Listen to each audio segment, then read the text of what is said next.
Question number 37 is asking which one of the following statements is incorrect in relation to the ionization enthalpy. We have to choose a incorrect statement.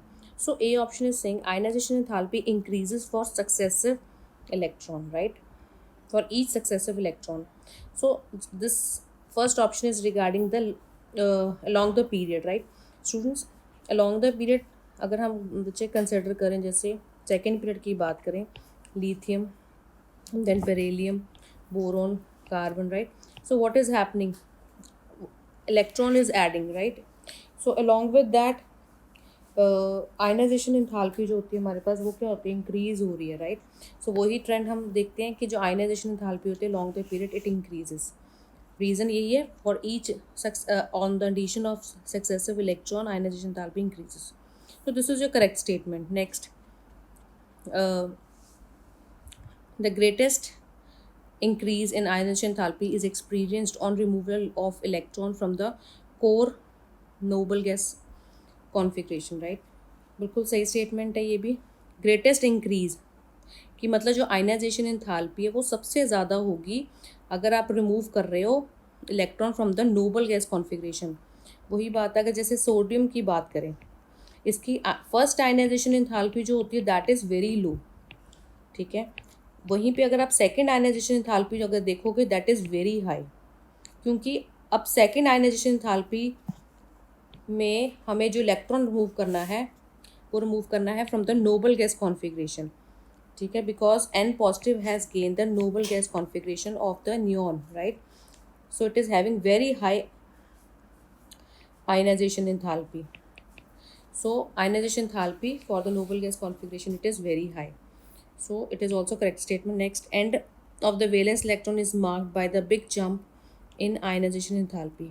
Again, it is correct.